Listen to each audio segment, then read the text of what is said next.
If you can, if someone can hear us, can you please um, type in the chat that you can hear us, please?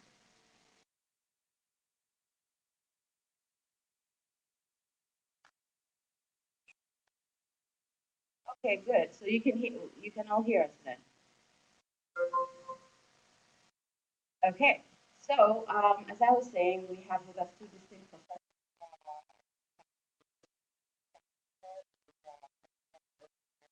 For accounting, everyone.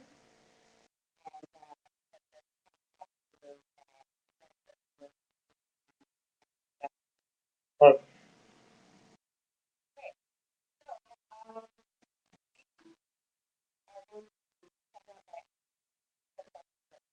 What we have and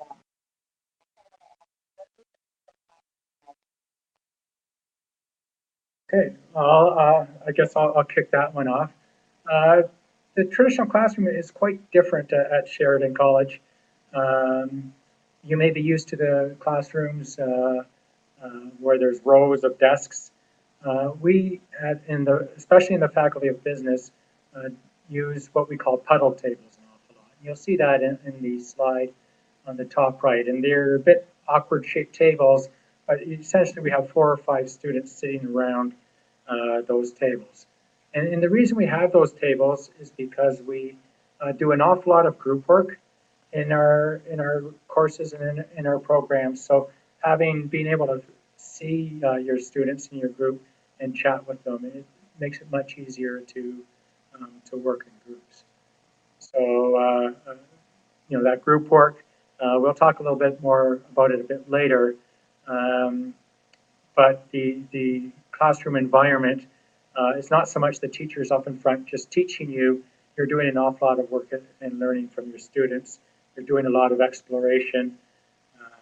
A lot of our work is a lot less structured, and the professor is really there to help guide you as opposed to give you all of the information. Sally?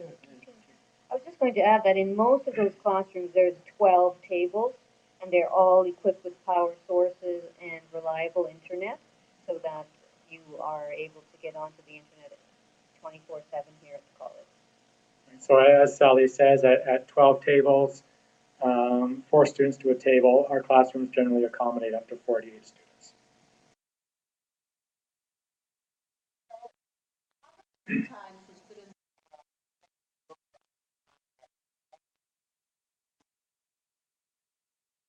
Sally, do you want to talk about the undergraduate programs? Sure. I'm in charge of the undergraduate programs for the accounting, and in the first year, we could expect that you would spend approximately 2 hours in self-study for every classroom hour that you have, and we have 3 hours of classroom time per course, and we have 6 courses per term.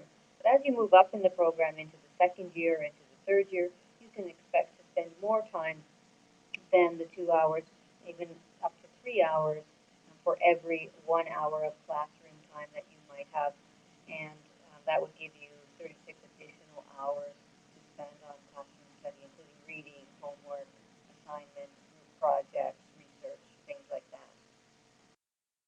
And in the graduate certificate programs, which I'm mostly involved with, these are the students that have already come with some other post-secondary education. Our expectations are, again, quite similar. Some of our programs are 4 hours per week in the classroom, but we use the same rule of thumb that we expect 1 to 2 hours, closer to 2 hours of of work outside of the class as opposed to what's done in class. So again, we're looking at 35 to 50 hours per week on average is what you can expect to spend in class or on your studies. Now, the one thing that's really important and this is especially true for some of our international students who English is not their first language, and often some of those students don't read quite as quickly as our domestic students. If that's the case, if you find that it takes you a bit longer to read, then you can be expecting to actually put in a little bit more time in order to get all that reading done on time. Can I just comment on the slide? You see a theater there with a number of students, so there's more than 48 students in that slide. That's a typical theater presentation model type classroom that we have at the Trafalgar campus. I believe we have a few of those at the Davis campus, but we don't typically teach like that in that setting in the Mississauga campus. And in the graduate certificate programs, they're all smaller classes, in the 40 to 48.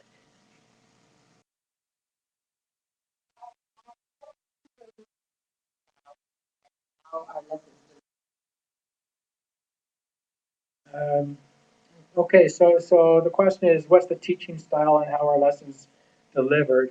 I think that the biggest difference that our students see from a normal classroom environment is that we have a lot less structure in the classroom. So there's not as much of the teacher just standing out there and giving a lecture. So we run an awful lot of different um, case scenarios, different situations, and ask you to look at those situations, analyze them, um, excuse me, and figure out different solutions. So, but for example, in a traditional classroom, in a traditional assignment, as we see on the slide here, you may get a homework assignment that says you have a budget of $200 to celebrate your best friend's birthday.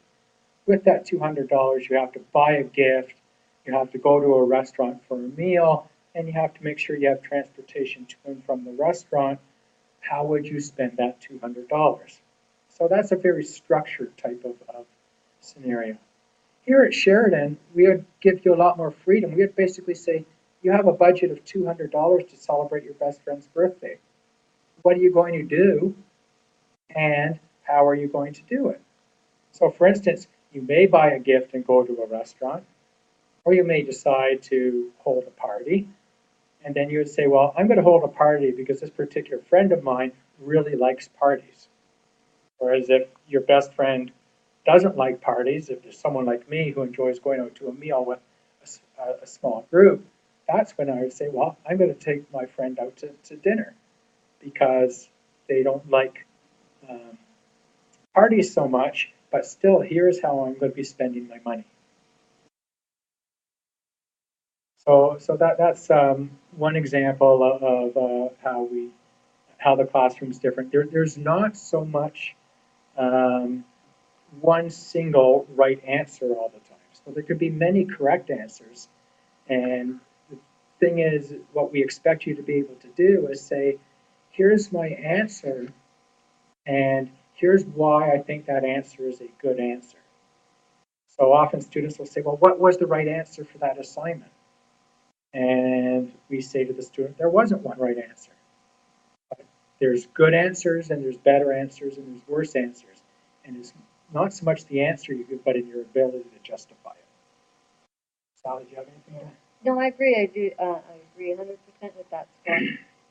In the diploma programs too, in the first year, you would be led from more structured in-class lecture type to more self-directed, independent type solutions where you work in groups to come up with answers.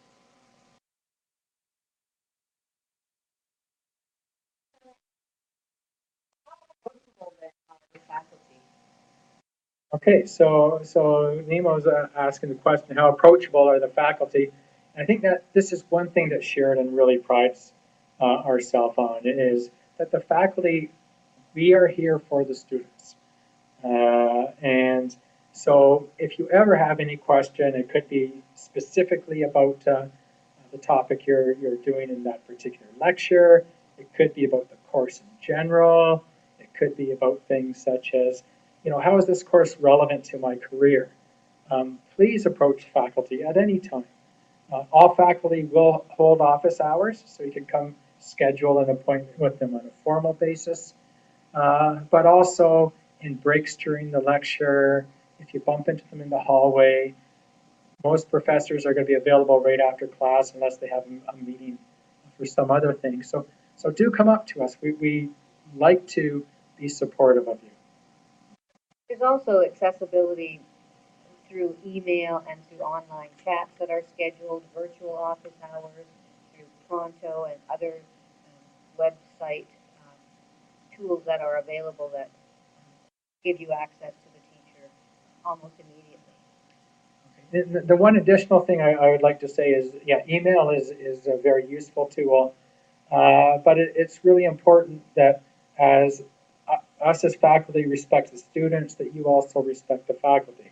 So if you send us an email on Saturday morning, don't expect a response Saturday afternoon, but you can expect a response on Monday after the weekend when we're back to work. So when you send an email or when you send a voicemail, don't expect a response immediately. You can generally expect a response by the end of day or the next business day. That's generally how most of the faculty work. I agree.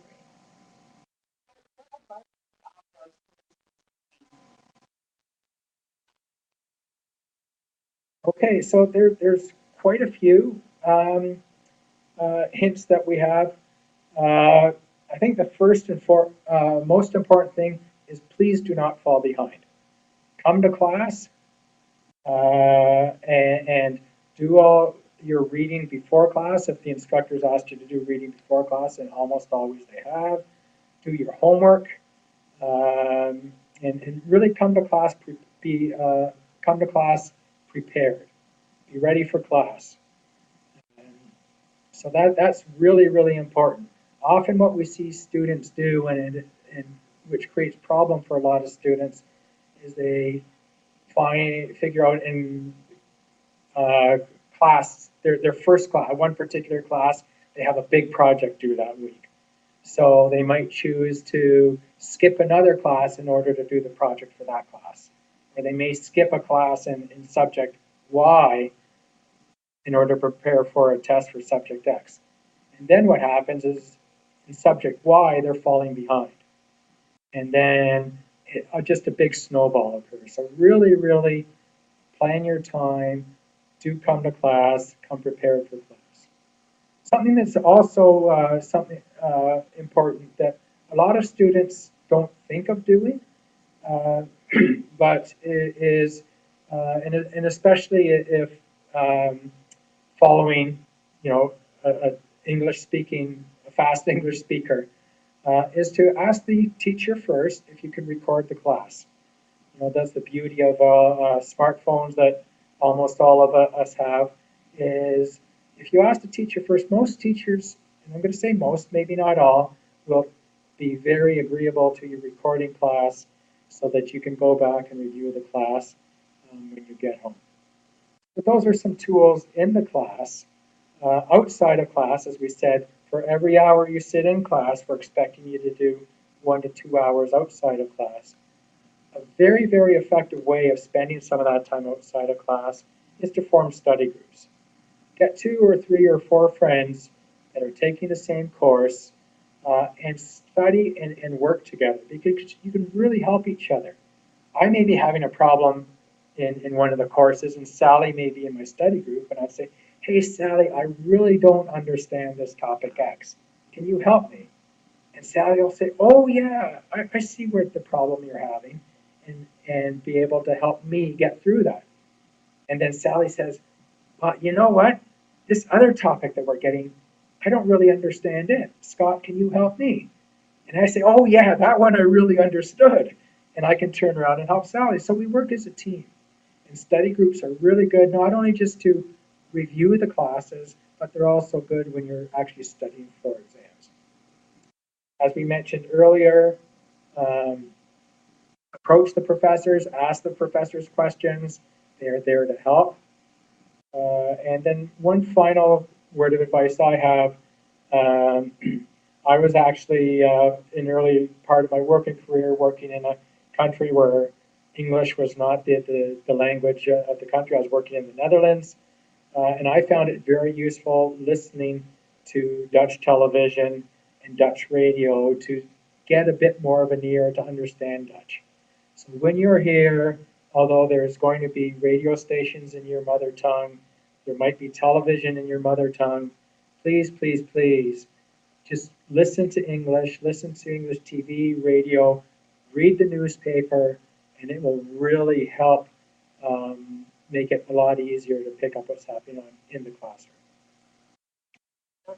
I have one thing to add to that. A lot of my students, when I ask them, what's the one thing that you would give if you were to give advice to an incoming student on how to prepare for class, they said not so much the preparation, they would certainly prepare for class, but after the class, as soon as you can, go back, find a quiet spot, take the textbook, and make your own notes to review exactly what was covered that day. And don't wait until the week after. Do it as quickly as you can following the lecture and the in-class activities so that you can solidify that learning and form those memories and, and be ready for the review. So by the time you come to week 14, you are reviewing only and not starting to learn stuff fresh. And if you have any problems, then you can go to the teacher before the next lecture and say, I didn't get this from last week, so that you're not falling behind in it. You're in fact almost ahead of the game when it comes to studying for midterms and finals.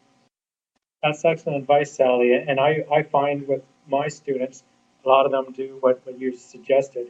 And a lot of them will also have their study group. They may go and take an hour individually or half an hour individually to review, make their notes on the particular class that they had. And then they might immediately form their study group because that's when it's really fresh in their mind of what they know and what they figure that they want to beef up on. So, excellent. So, students purchase a textbook for each class. Okay, the question is, do students have to purchase textbooks for each class? Each class is different, but when you come and you look at the course outline, the course outline is going to identify which textbooks you must buy, which are mandatory or required, and also which textbooks are optional. Most courses have required textbooks, some courses don't, but most courses do, and you must purchase them.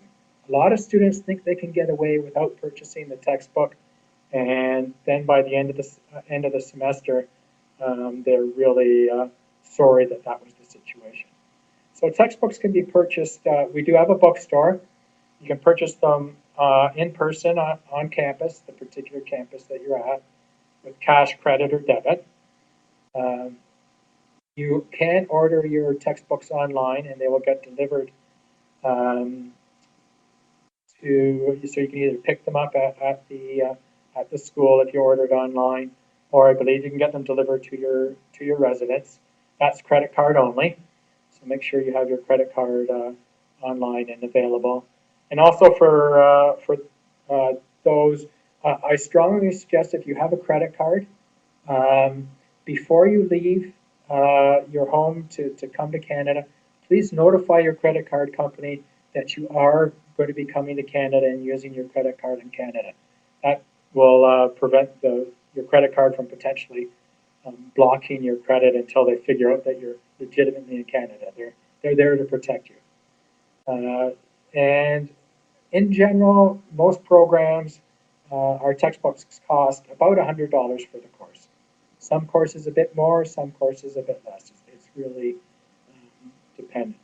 So although that may seem to be a little bit onerous, that is what the price of textbooks are.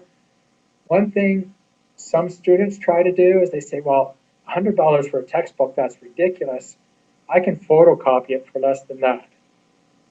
Photocopied textbooks are not allowed in class. That's a violation of copyright, and in general, it's illegal. So maybe I'll let Sally talk a little bit more about that. Okay, just before I get on to the photocopying of textbooks, which I agree is not allowed and is illegal, and it will not be allowed in the classrooms here at Sheridan, I just wanted to mention about buying used textbooks. There are used textbooks out there, so make sure you purchase the right edition and that the textbook that you're required does not require a registration code to access the online resources. And the online resources come with each of our introductory level textbooks. And those resources are used to submit your homework and to do the online quizzes. And once that registration code has been activated, it is only good for that semester. And so if you buy a used textbook, you will be buying an inactive code. So make sure that you have access to a working textbook that is one that has never been used before in the registration code is still valid. So sometimes that can be purchased for half the price of the printed textbook, and then you would get the e-textbook and the access code registration number together in one package. A lot of students, they like e-textbooks. Others say, no, I prefer the printed version. I can read the textbook at home when the internet is not available, or I can read it on the bus, or whenever they really do like the printed textbook. So you have options. Most of the textbooks have an e-book option and a printed option. There are very few program or courses in the accounting program where there is no textbook. I can only think of two. But there is no textbook. All the resources are provided in modules by the professors and written by the professors. I'm going to mention one other thing about textbooks. About in the accounting program, once you get to our second year, you do save a little bit of money on textbooks because you can use the same textbooks, and many are shown in the previous slide. You can use them for two courses. So half the course will use the first half, and then the second course will use the second half of the textbook. So in that situation, you would be spending all the money in the fall semester to buy the textbooks, and then in January, you wouldn't have to put out that money for the second half. Oh, about the photocopying textbooks, that is absolutely not allowed, so don't be talked into it. Mostly it comes from friends who might suggest, oh, I can save you some money. Let's get together and share a textbook. In one situation, I had 7 students who decided to share a textbook. And when it came time to exams, they had one photocopied and one legitimate original, and it was impossible for them to share the textbook, and it kind of backfired all of them, and no one was able to do well in the class. So it is very important that each student have their own copy of the textbook.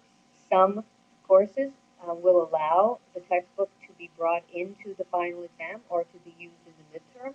And you would not be allowed to bring in a photocopy of any of the textbook material. You would have to have the original, and then you would be at a disadvantage if you came in without the textbook. A close topic to textbooks is academic integrity.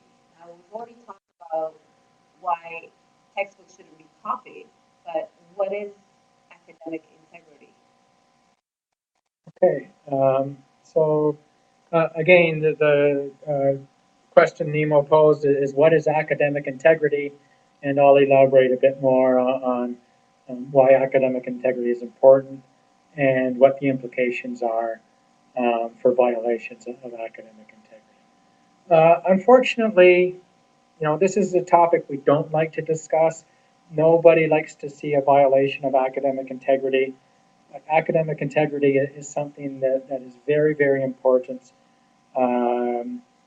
both here at Sheridan and general business integrity is really important in the business world.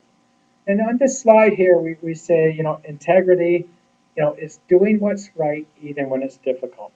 And this is the situation where we find students generally have their difficulties, is that they don't intend to cheat, they don't intend to copy, they don't intend to violate our academic integrity policy, but they get into a situation where things are really difficult. They may have several assignments due at the same time, they may be feeling overwhelmed, things just, they don't feel adequately prepared.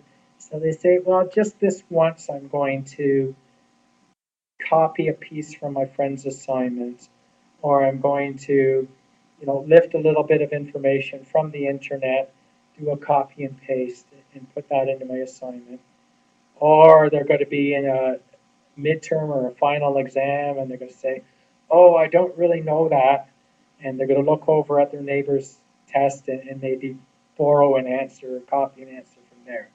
So they find themselves in a difficult situation and their judgment fails them and they make that mistake of violating academic integrity. So academic integrity is copying, it's cheating, it's plagiarizing. Um, One thing that's important is that we have a lot of resources here to help you understand what academic integrity is and why it's important. And just at the end of this piece, I'll talk a little bit about some strategies on how not to violate academic integrity. But if we, in this situation where we detect a violation of academic integrity, and unfortunately, these things do happen. Um, so the first time that a student gets caught violating academic integrity, so again, they may have copied part of an assignment from a student, they may have plagiarized, uh, cut and pasted something from the internet and put it into their assignment. They may have cheated on a test. First time you get caught in that, you get a 0 on the particular activity. So if it was an exam, you would score a 0 on the exam. It's not scoring a 0 on the question that you copied, it's the whole exam gets a 0. If it's an assignment, again, same thing. Even though you may have cut and pasted only for one question on the assignment, you get a 0 on that entire assignment. And also what happens at this point is when we detect the academic integrity, we keep a record of it. So if, for instance, you were in my class and I detected that you had violated the academic integrity, I would have a meeting with you, we would discuss it, you would get a 0, you would have the right to appeal. You may say, I really didn't do that, and you'd have a right to appeal and make a case. So there's always this right of appeal. But let's say, for instance, that you said, well, yes, I was really, really busy, and I did copy this part from my classmate. You would get a 0 on the test, and I would write that up, and we would put it in a file. Because the reason we put it in the file is, let's say 3 weeks later, or even in the next semester, we're in Sally's class, and in this case, instead of copying on an assignment, Sally may have found you cheating on a test. So in this case, we are in the second violation. How does Sally know it's your second violation? Well, Sally doesn't know, but she basically notifies the administration that you've been caught with an academic violation. They will go back and they'll look and they'll say, oh, you got caught in Scott's class last semester. So they said, you've already had an experience of one violation. You got a 0 on the particular test or whatever. In this second instance, in Sally's class, although it's the first time you've violated the academic integrity in Sally's class, you get essentially what is called a TM, which means terminated. So what would happen is you would be withdrawn from Sally's class. You would not be able to finish your class, that particular course. And the really nasty thing is that TM goes onto your transcript and it's going to stay on your transcript as you failed this course because you were terminated from the course. You would be able to take Sally's course again the next time it was offered, so maybe the next semester, and go through and get an A in the course, which is good. So on your transcript, you would have that you had a TM in the course, you retook the course, and you got an A. So that's that's a pretty harsh penalty. But it shows why or shows how important academic integrity is to us. So then let's say you were in Nemo's course and Nemo again caught you on an academic integrity violation. So you may have again used part of your friend's assignment and passed it off as your own. So again, Nemo writes you up for an academic integrity violation. NEMO doesn't know that you have any past history, right? So when she writes it up, she lets administration know, and then what happens is administration will say, oh, this is a third violation of the academic integrity. And essentially at that point, what happens is you get expelled from the college. So this is very, very, very severe. It's not just the course, it's you get expelled from the entire college, generally for one academic year, I believe it is. Fortunately, this does not happen very often. Generally, the students learn along the way after we get a lot of first violations, we don't get very many second violations, and we get very few third violations. But again, that third violation is, please leave Sheridan College. You are welcome to come back in a year. But again, that's going to go on your transcript permanently that you have been expelled from the college for violations of academic. And unfortunately, with that notification on your transcript, employers who ask to see your transcript will be able to see that. So it is unfortunate that it stays in, and so not something that is should be in here. Right. Yes, you definitely don't want that. You don't want to do that. Yeah. Yeah. And so at the beginning of this academic integrity piece, I said that I'd give you some hints on how to get around it. Some of those go back to the earlier slide on, what can we do to, hints for success. And as we said, both Sally and I, I'm sure, have similar experience, but students don't intend to go out and violate academic integrity. What happens is they find themselves in a difficult situation. The assignment's due tomorrow and they haven't started it yet, or something such as that. So keeping up on things. One thing that's really important in terms of plagiarism is if you don't know if you're plagiarizing or not, ask the instructor beforehand, or go to the library services and ask them and say, can you tell me if this is plagiarizing? I don't mind if a student comes to me and says, here's the work that I'm looking at, the research I'm looking at on the internet, here's the paper I'm looking at, here's a particular paragraph, I think this paragraph is really, really interesting and really relevant to my assignment, and here's how I would like to represent that information in my thing. So here's how I would like to write that up. And they would say, they come to me and they say, is this academic? Is this a violation of academic integrity? Is it plagiarism? And in some cases, I'd say yes, it would be plagiarism. Here are some ways to get around it. Either put it in quotes or cite it properly, or you have to rephrase it more in your own words than what you've done. So there are some hints. Ask the instructor. Ask the library people. You're not going to get penalized for asking before you submit it. You're going to get penalized after you submit it as your own work. So if in doubt, ask. Right? And when a student comes to me and says, Scott, I don't know if I'm plagiarizing here, that is one of my really happy moments as an instructor, because it shows me that the student really, really wants to do it correctly and do it properly. So that's, don't think that the professor's going to look at you and say, oh, you should know what that is. No, the professor's going to say, thank you very much for coming to me because you have a question and you don't know the answer. And I will help you, Sally will help you, whoever your instructor is will help you.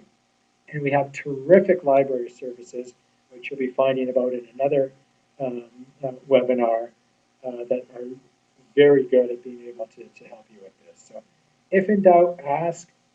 If it's the night before a test is or an assignment is due and you can only do half the assignment, submit half the assignment. It's much better getting a 4 out of 10 on an assignment than getting a 0 out of 10 on an assignment and getting a note on your record saying, whoops, this person got pushed and was running late, copied their friend's assignment, and whatnot. So there's some of my advice. I don't know, Sally, if you have. Well, my advice would be to learn the citation rules and how to properly cite. articles early in your career, because then it becomes easy. Then you'll know what the rules are. Learn them on your first assignment, learn proper citing, learn the APA rules, whatever your instructor requires for that particular assignment or project, and use them. And there will be no issues with plagiarism as long as the citation is done correctly. Yeah, and as long as there's a legitimate effort, we aren't there going and trying to find a little tiny mistake and saying, technically this is plagiarism. No, we're more concerned with the intentional violations of those of academic integrity. So, And preparation, prior preparation is for exams and things like that.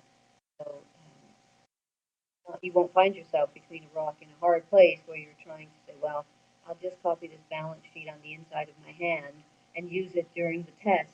You won't have to do that if you're well prepared. So there are preparation, I can't stress that enough, is extremely important for exam situations. So, all students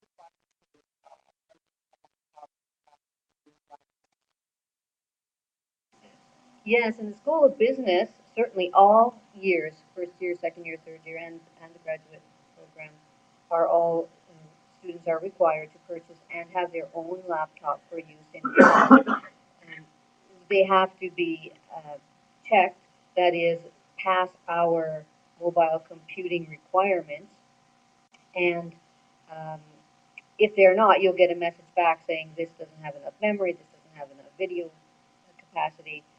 But as my experience has been that if you have a new laptop, you won't find one with the minimum requirement or as low as we need it to be, right? You couldn't buy one, I don't think, any brand new one that was as low as we needed. What we do find happening is the people bringing little notebooks that don't have video cards, and that doesn't allow you to run some of the software in our in the accounting programs. For certain, we do financial accounting software and taxation software, and they will run on minimum requirements. You can use a Mac, you can use a regular PC with non Apple PC. They work just fine. And in fact, we have loaners that are available if you have trouble with your own laptop. Let's say your sister used it and dropped it, or it wasn't working well, or you spilled orange juice that morning. There are loaners available in the IT department where students can be prepared for class. Some exams are done with the laptop, so you have to make sure you have reliable laptops. We do have power sources in the rooms, and we have very reliable wireless. so one thing that we have on the slide here is that, and Sally alluded to it, to make sure that you meet the specifications, there's a laptop pre-check, and the website is there on the slide. You can also get to it by going through the mobile, searching for mobile computing on the Sheridan website. You're also going to be invited to a laptop readiness workshop when you arrive to make sure your laptop's up and running. One other thing I'd like to point out is please go on to the mobile computing to see what software is available here to students. Sometimes we'll have students that have come in and they've gone out and bought the whole Microsoft Office suite and spent an awful lot of money to buy up Microsoft Office. You can get Microsoft Office here on campus. Is it free? It's free, yeah. It is free for full-time students. So there's a lot of software that is either free or available at very reduced cost, and the information about that software is available on the Sheridan website if you go search the mobile computing.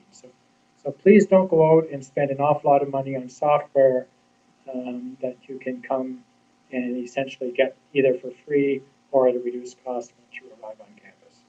Right, and so if software is required in the class, it will be provided by the school. You don't purchase it separately. Part of your tuition. now, one final question, and then we open up the floor for the participants to ask any questions that they may have. So, are there any services in the college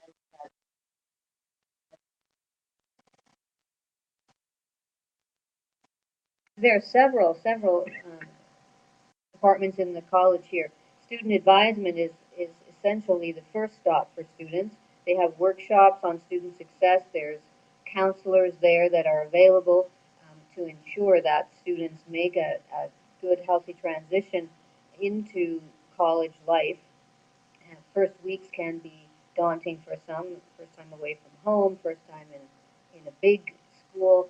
Um, it is always to your benefit to stop by the student advisement and see what workshops they have and what seminars they have available for you. Most, if not all of them, are free for students to attend.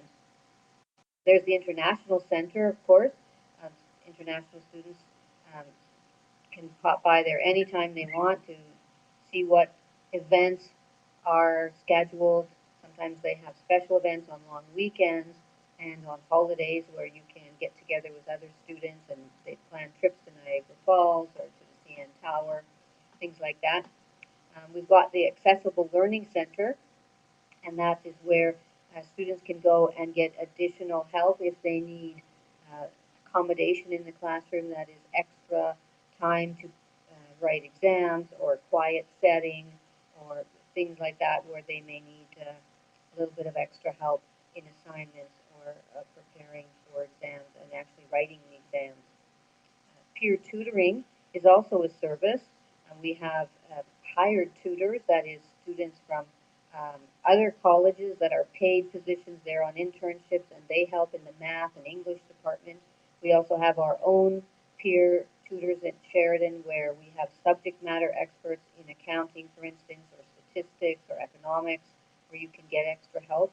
There is a cost for that. It costs $40 for 10 sessions. And you can book those sessions online and come for 1 hour sessions to meet for private tutoring. The library is a great resource for students.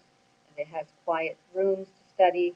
It has computers that are available for you to use there to do research. They have a wealth of information and staff there that will help you with research and with projects, get things ready for you. And we've got a new website that we have access to for all students, and it's free. The Sheridan pays for the access for everyone here. It's called lynda.com, and it's a site where you have unlimited access to software tutorials through our library site, and you can take obscene amount of extra courses for free. You can have courses on Word, on Excel, on Access, on all kinds of software that you might be interested in, and to do it for no cost while you're here on campus is an excellent opportunity for students. Adding to what Scott said, there is that software application site where students can go on, and Sheridan has just recently obtained a license for all students to go and download the Adobe Acrobat Suite, which is about $600 or $700 worth of software where our students can download that for free. And my students, I just did that last week, and we had a webinar on, or a seminar, we had an in-class seminar on how to use that software and construct your own business cards and make things for yourself. When if you were to buy that software, it would be prohibitively expensive unless you were a business or something using that software. So there's lots of additional resources. Look around, talk to people, visit the centers, see what's available, and enjoy yourself when you're here.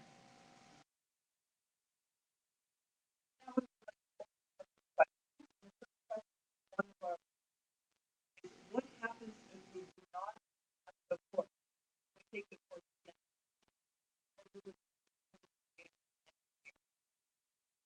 So again, the question is, what happens if I fail a course? Can I take it in the next semester, or do I have to wait till the next year? And generally, it depends when the next time that that course is offered. So if you're in the undergraduate programs, usually courses are offered every semester. So if you failed it in the fall semester, if it was being offered in the winter semester, you could go ahead and take it then. In the graduate certificate programs, Generally, courses are only offered once a year.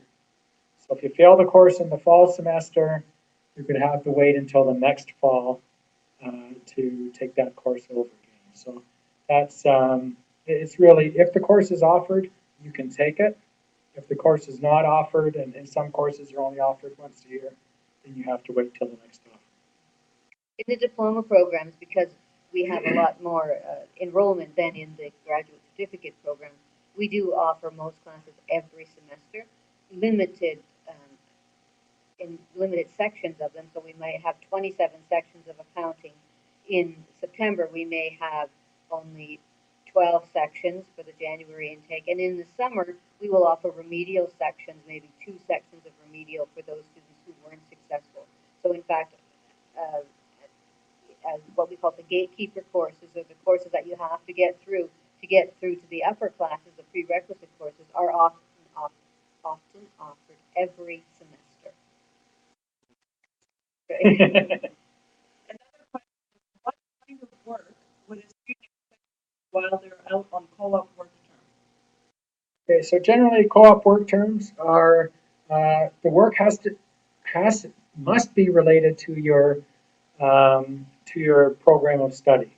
So you can't go out and get any job, and the school doesn't go out and try to find jobs that are not related to your field of study. So the job is essentially going to be in your field of study, and it's generally going to be relevant to the level of education that you've had already. So in my particular program, they're generally entry-level jobs in the area of business analysis. Is my program, we do an awful lot of business analysis.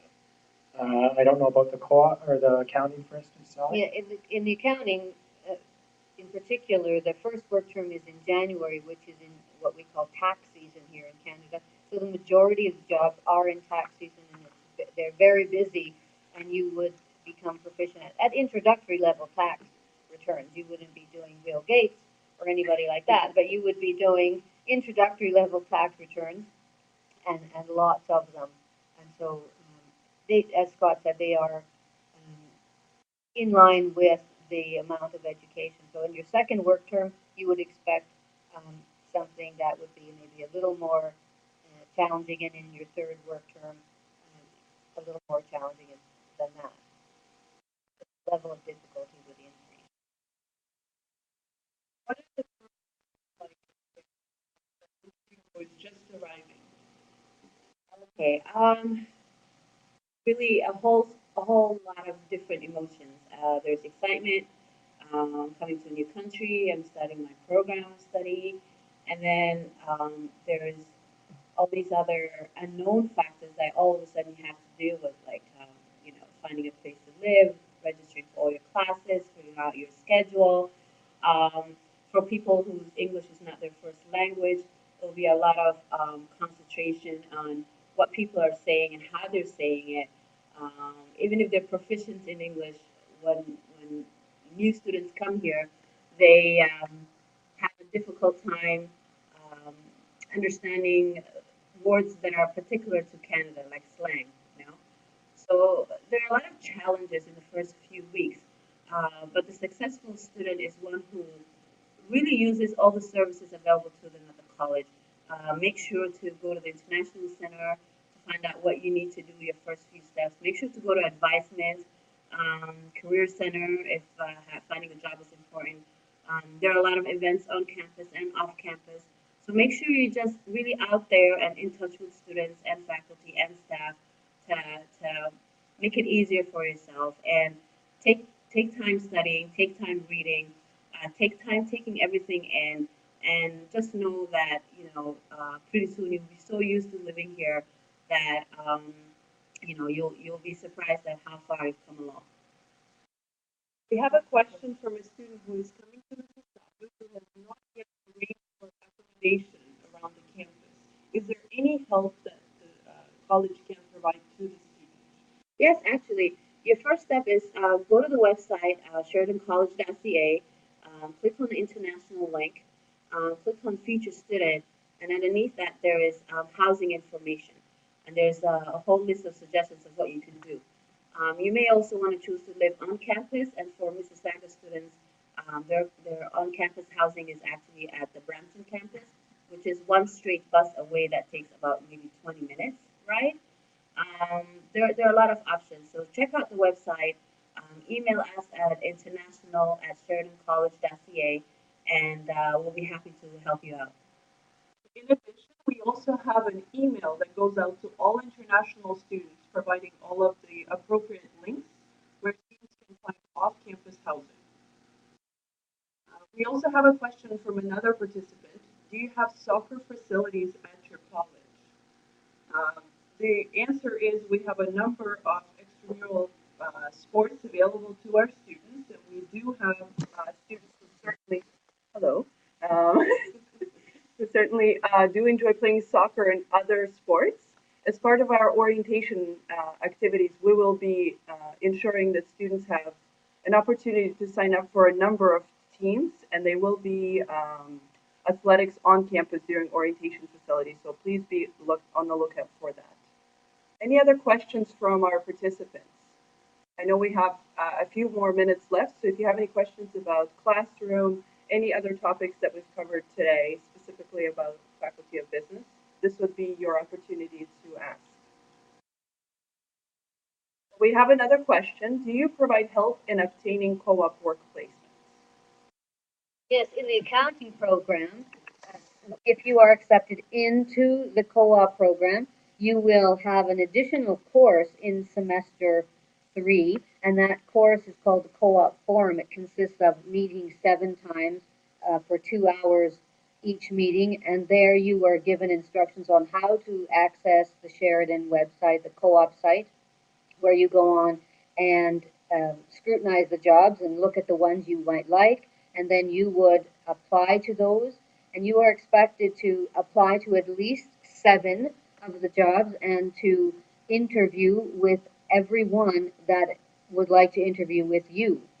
And then you would make your choice as to how many offers you got. Generally, we expect that students will accept the first offer that they get, so that all the jobs aren't held up for other students. So there is protocol to go on and to look at those jobs that are vetted by Sheridan and then put up on the job board that only co-op students can see. Now, if you have a relative, say for instance, who has a business and you would really like to work for them, you can put them in contact with Sheridan, with the job developer, and the job developer is the liaison with the employer, and they can certainly put that job up for you, and you can apply to it that way. But you're not expected to go out and find your own job. You will be given the tools, though, in that workshop to go out and research jobs, to look at what jobs are available, to try to do as many interviews as you can, so that when you leave Sheridan, you have the skills to find your own job, to see what's available, to know what's expected in an interview. So it is important not only to look at the Sheridan jobs, but to research the accounting industry in general. And to follow on to what Sally said, one thing that's important is that you have to earn that job in the interview process. We do not guarantee you a job, although you may get some interviews. It's not Sheridan's responsibility to make sure that you do that good interview and that the employer wants you. We're doing our best to facilitate those interviews and getting you set up, but there's not a guaranteed job placement. So you're going to have to spend an awful lot of time and effort, and that's what those co-op sessions are for, the 7 sessions that Sally talked about. One of the things is to make sure that you're going to present yourself in the best way so the employer says, hey, Scott, I want you as my co-op student. Do you have some advice on settling in when you arrive in Canada and to Sheridan? Well, I would say just really be prepared for the unexpected. So if you think life is going to be so easy, and you're going to breeze through your classes and you're going to make friends and you're going to make a part-time job, that's great. Plan for all of that, but also plan for things being difficult. That way, your expectations is really set. but also plan for getting a lot of support, like we mentioned earlier, all the additional resources that the college provides to you. Um, there are peer mentors, so they're students like you, but they're senior students and they can assist you in a lot of your needs. In terms of academic support, aside from faculty, there's really a lot of help with the library services. If you're missing home and you want to talk to someone about it or know how to deal with, just um, certain difficult emotional issues and you don't want to talk to a friend or faculty, there are counselors here available to you. There's a health center available with a doctor. So just take care of yourself. Let people know if you need help, and just expect the unexpected, and that way you'll be prepared for anything, good or bad.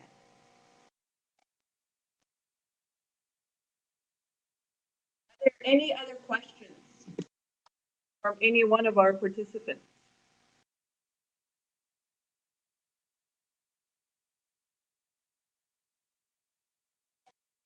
Well, point, I want to thank everyone for joining the webinar. If you have friends who haven't joined in and you know about them, just let them know that they'll be posted on our website soon.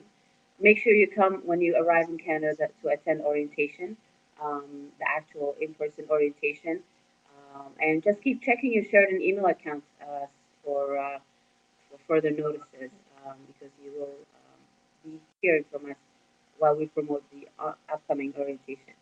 Thank you, everybody, and have a wonderful evening or night, whatever you are. Bye. Bye, everybody.